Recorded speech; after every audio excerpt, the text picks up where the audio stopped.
All right, everybody, this is 7.2 Piecewise Functions. All right, so in the past, everything you've ever graphed is just like one function. Maybe it looked something like a parabola, or maybe it was just a linear equation like that, or maybe you've done something like exponential functions or things like that, where the only thing you graphed was one equation. When we do piecewise functions, we're going to be graphing more than one, but each equation has its own personal domain. Again, when we talked about domains, those are like all possible x values for the function. So if we look at this example, this is a function that has two equations in it. All right. The first on the top only applies if x is less than or equal to 1. So we'll have that equation. It'll be on the left side of your graph, and it will apply only to this function. But if x is greater than 1, then this will be our function. All right, so we'll do some examples of what that looks like in a moment. But let's first by trying to find a value from a piecewise function. So looking at this first example, we have these two functions. One is a quadratic, x squared minus 1, and the other is a linear function, 4x plus 1. Right, and then the thing that's most important is looking at the domain. So the one on the top only applies if x is less than or equal to 2, and the second function only applies if x is greater than 2. And what they're going to ask us to do here is to evaluate this function at these specific points. So we have one at 0, 2, and 4. Right, so to do this is we'll take this 0 and we'll say, well, which function does that apply to? Is 0 less than or equal to 2? Or is 0 greater than 2? Well, 0 is definitely less than 2. So that is the function that we will use. So we will plug that in to the first function and would end up getting f of 0, so what x is equal to x, we said is 0 squared minus 1. So we just plug it into our function and we end up getting f of 0 is equal to negative 1. Right? So let's try b. Here it says b is 2. So where does that apply? Is 2 less than or equal to 2? Or is 2 greater than 2? So here you would say this one goes to our first function again. So we'd do our function f of 2. We're going to evaluate it at 2 is equal to 2 squared minus 1. And here we end up getting 4 minus 1, or 3. So we've substituted things before. We've evaluated functions before, but we've never done evaluating functions that have like two parts of it, or what we're covering about is piecewise functions. Okay, so let's try C. So here we have C equals 4. So if we look at our domains, is 4 less than or equal to 2? No, so we won't use that function. What about, is 4 greater than 2? Yes, so we are going to use our second function, okay? Or our second piece, maybe it's like a piece. Okay, so here we'd do f of 4, and that is equal to 4 times x, which here we have is 4. And here we get 16 plus 1, or 17. All right, I'd like you to pause and do B. We have 3 separate pieces of our piecewise function, and we have 3 different domains. So again, we'll do the same thing. We'll look at that and see where does 3 apply in which domain, and we'll evaluate that in that part of the function. All right, so I hope you gave that a try. So in this example, we have when x equals 3. This is just a different way to look at this. They want us to evaluate this function, this piecewise function, when x is equal to 3. So we would do the kind of the same sort of thing. Is 3 between -3 and -1? No, it's not. Okay. Is 3 greater than -1 and less than or equal to 3? Yes. Okay. So in this situation, we would use this equation. So we'd do f of 3 is equal to 3 minus 1, or 2. All right, next we're going to look at when x is equal to 0. Is 0 between -5 and -1? No. Is 0 between -1 and 3? Yes. So we would evaluate the same function that we did before, so 0 minus 1, and that gives us -1. Okay, now we are going to look at when x equals -2. So -2 is -2, or sorry, -4, is -4 between -5 and -1?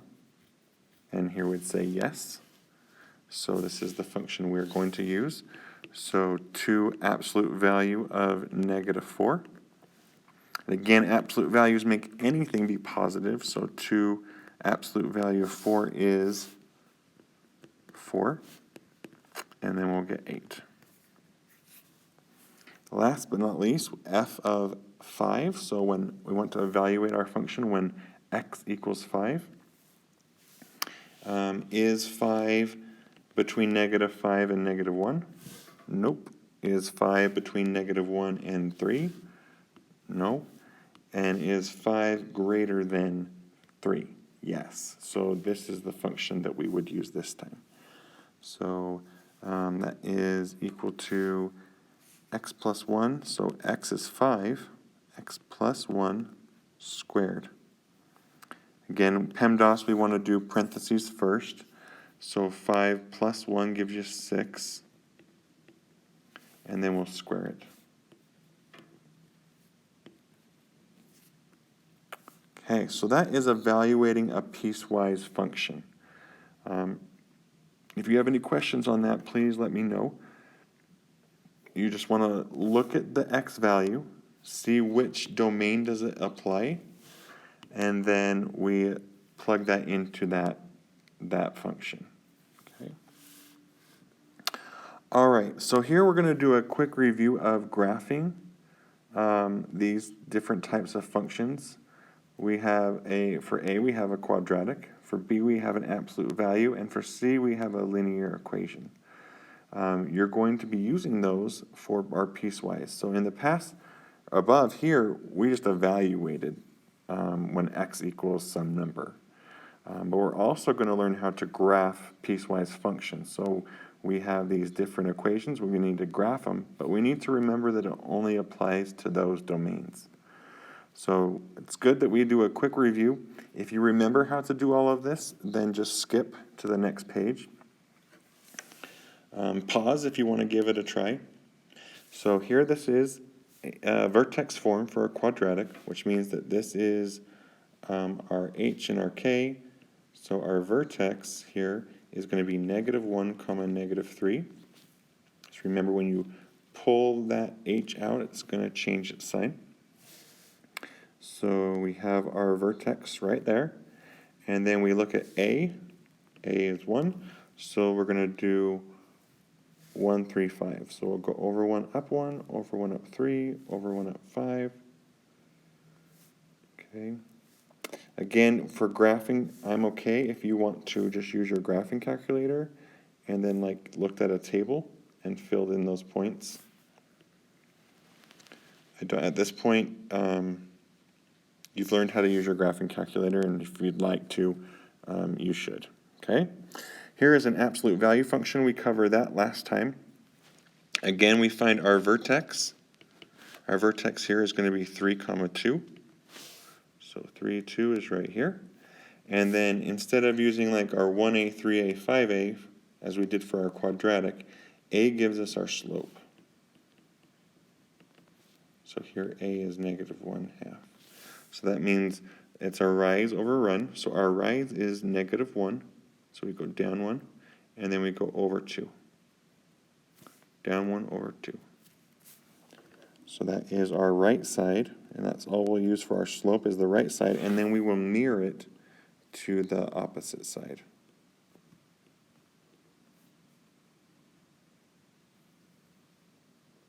There you go. And then last but not least, we have linear equations. This is like y equals mx plus b, where this is your slope, and this is your y-intercept. So our y-intercept is negative 5, and our slope is 2. So rise 2, run is 1. So you can always make a number be a fraction by just dividing it by 1, if that helps you remember the rise over the run. Okay, so there's a quick review of graphing these three types of functions. Again, we're going to use that when we do our piecewise. Okay, so graphing piecewise functions, these are some steps on the way you can do it. I'll probably talk about a different way if you prefer to do it. So one way is to draw the dotted lines for each piece of the domain.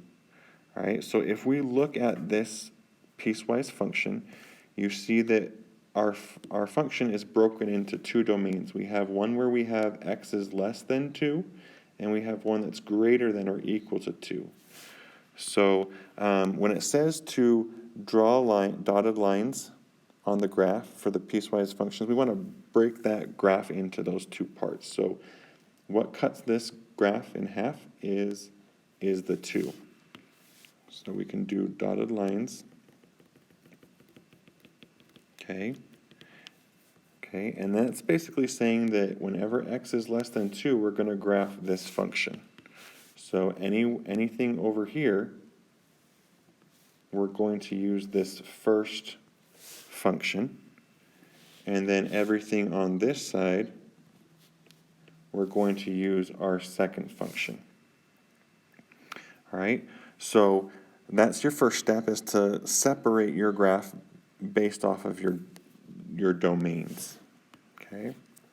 Second says label the equations and graph the sections. So I already labeled the sections. Okay, so I said the first equation is on the left side, I put a 1, and on the right side I said it was 2. Now we just need to graph in that location. So if we're going to do our first one, x plus 1, so that is a linear equation, and this is like y equals mx plus b. This is our b, which are y-intercept. So we'd have our point there, and then we'd use our slope, which here would be 1. And it would go something like this. And we stop once we reach the domain, okay, where it ends. So when x is less than 2, we drew our line. Now we're going to do the other equation for when x is greater than or equal to 2. This is also a linear equation with a y-intercept of negative 2. So we'd have our point there, but that isn't in our domain. So watch and see what we do here. So we have our slope is negative 1, or negative 1 over 1. So our slope is going to be something like this. But our domain only is the right side of that dotted line. So we'd want to erase what we had on the left side. Okay.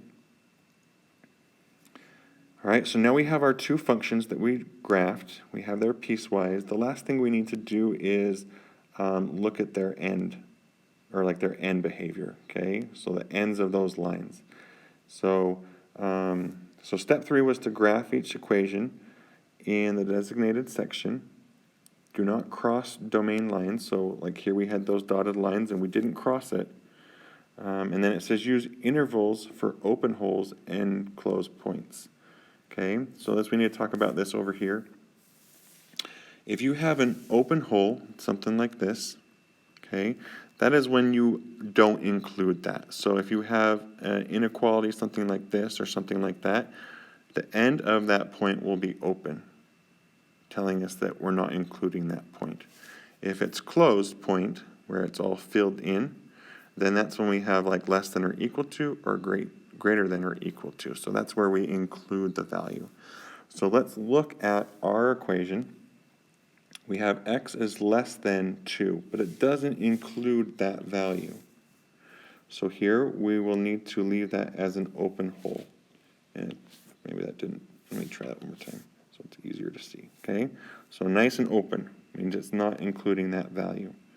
But if we look at the other function, it's when x is greater than or equal to 2. So since it also equals 2, we would need to fill in that spot. Okay, and we probably should put arrows on the other ends, saying that it keeps going. Okay, so that is piecewise function. So another way that some people like to do it is just to graph both of the functions, not even just ignore like the domains. And then once you've done that, then erase all of the ones that don't apply to that domain.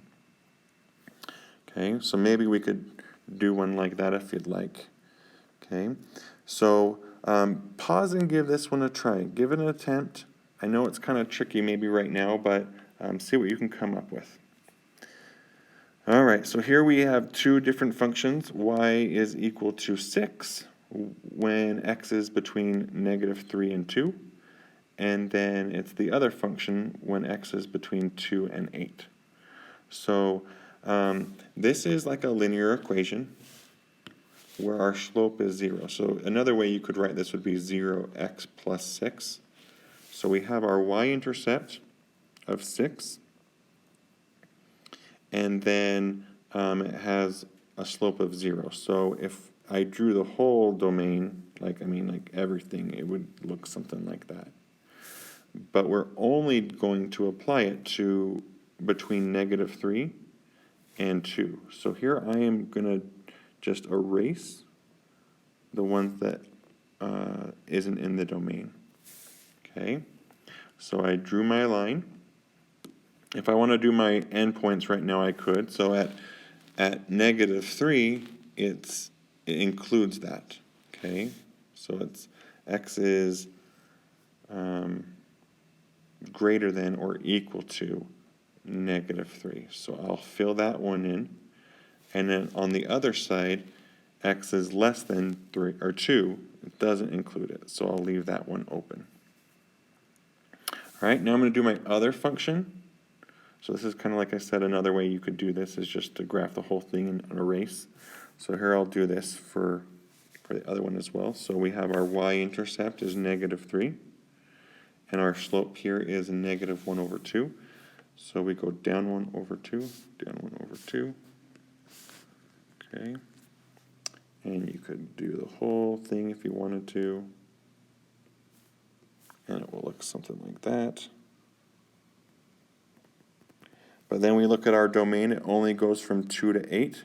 So then we would need to erase everything except from 2 to 8. And now we need to talk about the end points. Are they going to be open or closed? So here at x equals 2, it's going to include that. So that will be filled in. And then at 8, it's not equal to 8, so we would need to have that be open. So this is what this one should look like.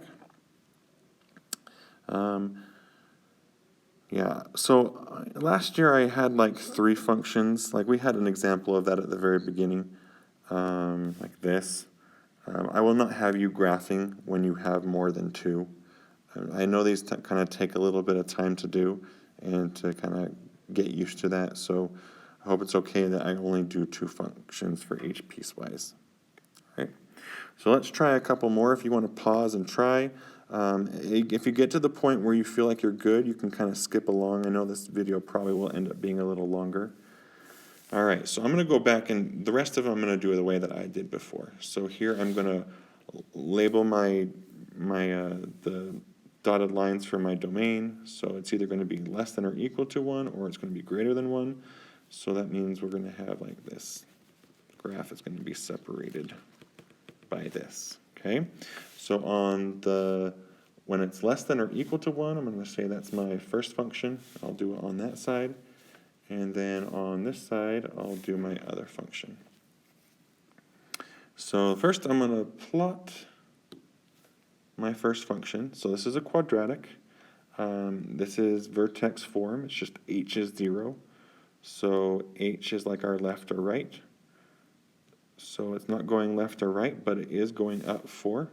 So it has its vertex here at 0, 4. And then a is 1, so we use over 1, up 1, over 1, up 3.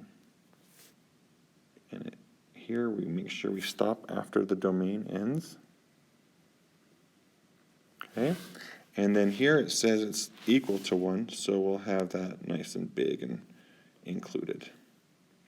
All right, our other function is x plus 4. So here the y-intercept is 4, so it's the same as our vertex. And then it has a slope of 1. So it's going to look something like this. But it's only going to be on the right side of that domain. And here it doesn't include it, so we'd have it be open, but you can't have it open on one side and closed on the other at the same time, so we will just have it just filled in, if that makes sense, okay? You can't have something that's open and closed at the same time, so we'll just have it filled in, okay? All right, so that's another function, another example. I hope I did this all great. I didn't really like that graph, though. I want to kind of change that for next time. Anyways, give this one a try if you'd like. Okay, so our domain here, if we do our dotted lines, that would be at 3. So half of the function is going to be on the left side, half of the function will be on the other. So on the left side, we'll do our first function on here when x is less than 3, and then we'll do our other function. We'll say 2 is going to be on the right side. So again, we're going to graph our quadratic. This is our h. Our k here would be like plus 0. So our vertex is at negative 3, 0. Right here. And again, a is 1, so it goes over 1, up 1, over 1, up 3, over 1, up 5. Okay. And it will connect those dots the best you can. Man, that wasn't great. Okay. All right. And then here, we can't see our domain where it ends, so we don't really have to worry about it for this case. And then our other function here, we also have a vertex. This is absolute value function, so our vertex here would be 2, negative 4. So 2, negative 4, so that's going to, our vertex won't be inside of our domain, so we'll need to erase that afterwards. And then our slope is 2, so up 2 over 1, up 2 over 1. And we would mirror to the opposite side, but that's not even in our domain, so we only want to graph the part that's in that domain for all x values greater than or equal to 3. Since it's equal to 3, we'll have that filled in, and then we'll probably erase that vertex. Okay? All right. All right, so if you're good with that, you probably don't need to watch D and E. Just kind of scroll over and get to the other part that we'll finish up. Actually, maybe I'll do D and E at the very end. Okay? Or make a second video. I don't know. We'll see. All right, so let's talk about example 4. So on your homework, on a review or test, they may ask you to sketch a piecewise function based off of a situation. So, for example, we'd come up with something really simple. John is walking his dog, or is taking his dog for a walk. He stops to tie his shoe and continues to walk. So, first thing you'd maybe want to talk about is what is our units that we're going to talk about. So, I would probably say something about time, and then maybe distance. Okay, so he's walking. Over time, he's getting further and further from his original place at 0. Okay, and then eventually he stops to tie his shoe. So time keeps going, but his distance is not moving. And then once he finished tying his shoe, he continues to walk. Okay? Something like that. So give B a try. Joe is cliff diving. He jumps from a rock. Once he comes up to air, he swims to shore. So do your X and Y. Label what you think X and Y would be. And do your graph. All right, so for this, I would probably say, again, this would probably be time.